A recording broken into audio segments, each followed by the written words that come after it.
that maunyama au maunyama maunyama nyaki magbamela na alo de vie pe ma leke yanju ko ya ma wo do na mi ko nyama wo mi ba ayo nyama ko le mi ojogba ko le fe mo ko le fe mo ko je wani wo je fasasi obana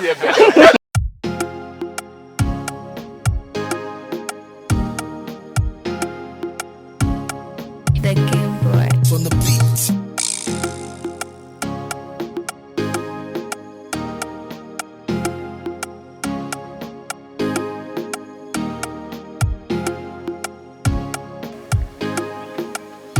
Sound.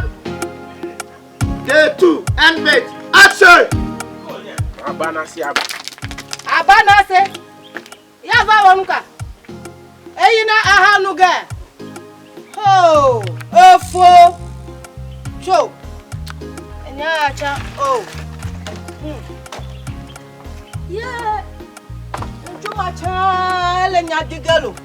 Bia me la vai tro ablajo. Ablajo ya mi la pe ya me la ablajo di mi adu. Mi kwa ablajo. Ya o vi wo vai tro.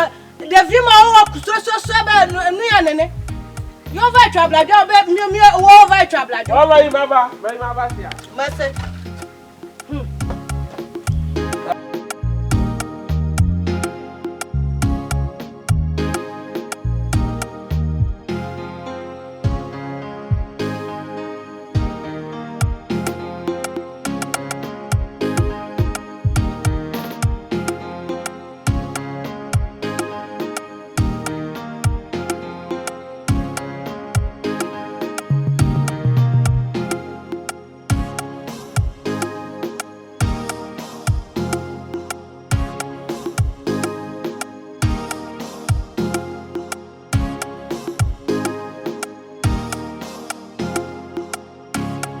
The Game Boy On the beat.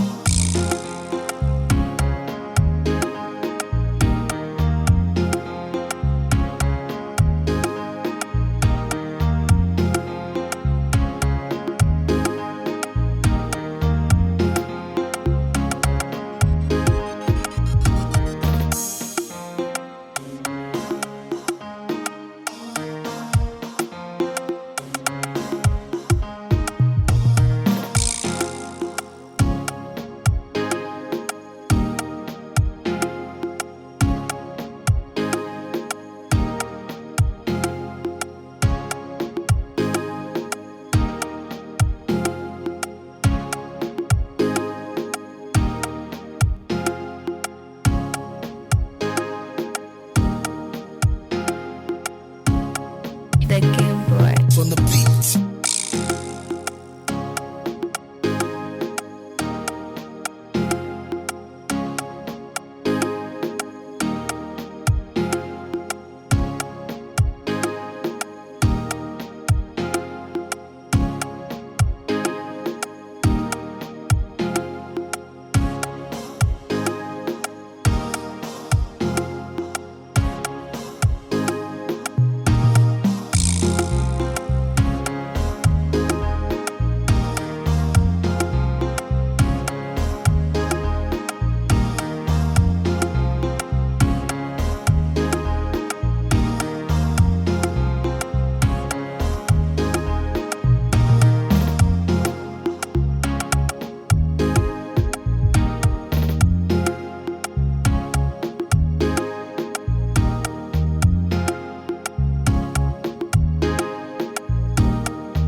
ayate faida da bagi no so be betini kwa lens yo ha ba ko fe o so mi na ye lens ma ba po da manya le ka tutu o la gbe na mo ye be ko na him na sha se ni gbe na o be me gbo na manya le ka tutu o la gbe na mo au Mami no man sa na me no man sa me no magini. Efo no one time no matter. Damn your problem no. Now on your work for piano. That make us different. But today, now Sungano, someone is Sungania. Sungania, one are we fool. Hey, Brother, I bled them another day. She said, I know your I bled this one. What I said your father, what I said your father to my daddy. I didn't. Tell us, I know we shall form my flannel.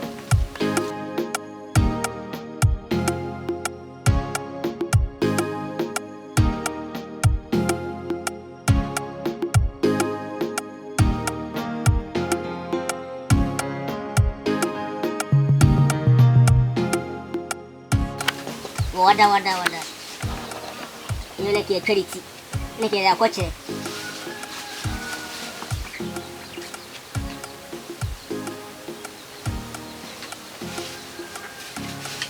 Game Boy. Mona su. Kasi kang cry kita ka ma si kan. Nek mo jetu. Asi to. Na mo di kon sample do ani. Asa amuma e di bottle na dey bo me na. Yes ma kam me say ti bon say no. Eh? E boss ana ko ebura kesi ni. Ibi ha won. Amuma e di bottle. Ibi ha won. Na dey bo me na. Aboso me nkunu. Tankoni. Ampa. Ajobre ni hia. Yo. Enyi ntumu ni hia. Yo. Mente me nwase. Yo. Atwetan. Yo. Emomtri. Emomtri. Okonko moso. Emomtri. Efo gudi ai.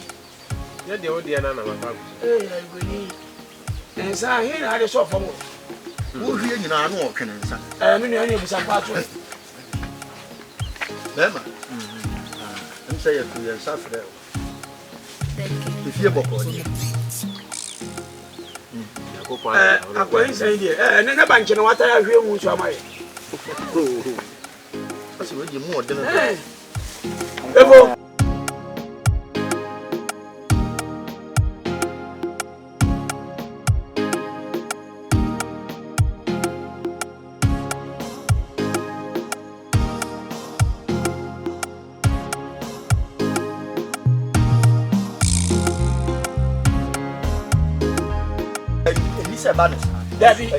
David da. Efo ni nyina ne say. Sa, Me wo na me nua ifra me. Sa David, madadu bia. That Aso waka cho. Ti mi o ya de. Na de o ne say. Yeah, be hwe. Ni e abusa fa ni naka. No so be naka kra de amawa. You are going to call him. ma just ya ni wo ne be. And Action. Oso be hwe. So be naka kra de akwaya. Na de ko. O twa bo de duro mi no aka ho watu bare ni biama. operation kon. Ensu ade. Babisa wa se. Enu anu waka sunkwa. Nkwa ho hia ifo ho hia. Ogronya le. Che. Sabi plan ma biasa.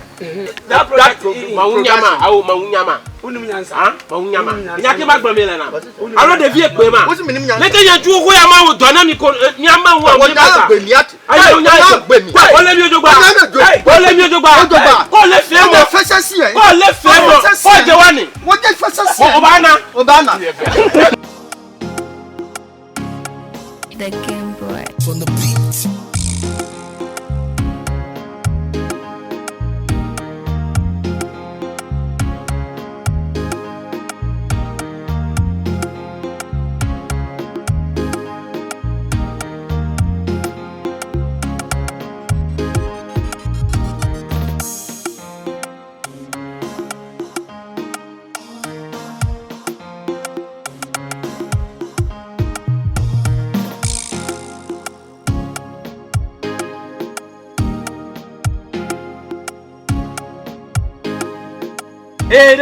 Why didn't you? Me ma din yajuma. Wo so adan yajuma.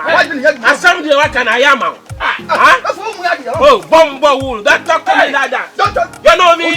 What? And you nyai baby. What? Ko le fe mo. Ko le fe mo.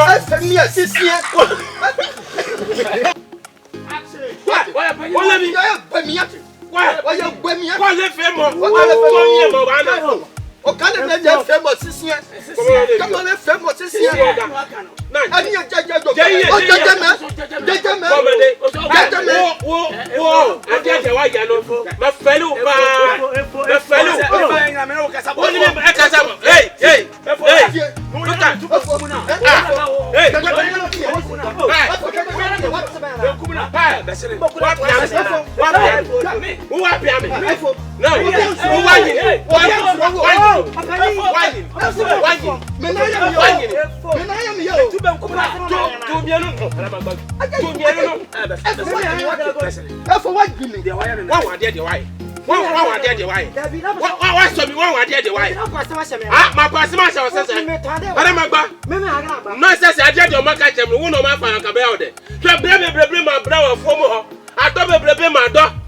Masin raka se ahomi na de ade no mo ba fa ani ade agimi japade no wo ya wa so mi mu o hada magba asem anu ba na ba fa ka what stress wa ha na ya kasem e bi na bro fike na tam de kasem na wa wo he ha na wo ni nya sase na wati ho wa ya tise abuso na me ye den ha next time bibi asi wo shop wa kasa ho mate e fo mu na kuma sumuna akọ no wo e fo Udo besi abiem.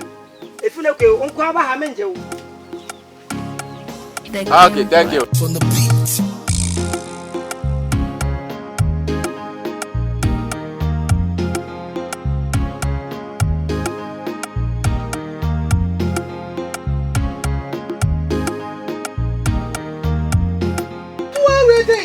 That's all coming. That's the way I mean, theater. Me happy away, me theater. Untiaka. Me theater, I didn't call in at the moment. Do I say Miss Mama? I didn't know why.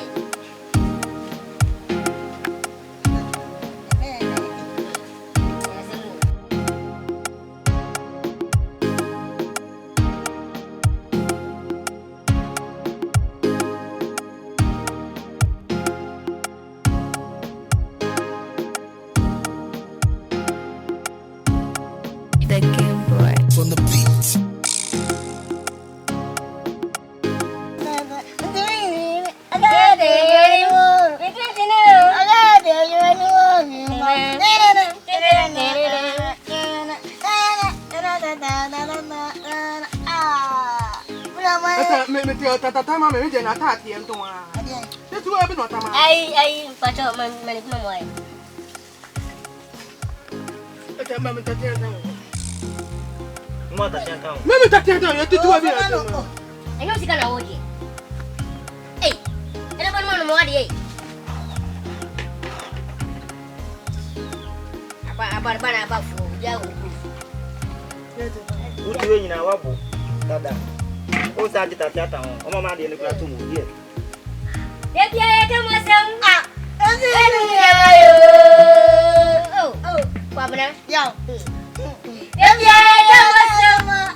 The Game Boy. On the beat.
go. Hey, get casa no I sell. Yanko. Yanko recording. Ko. Unkaya da said na. Oh guy. Menkwale. Yakate. Hey,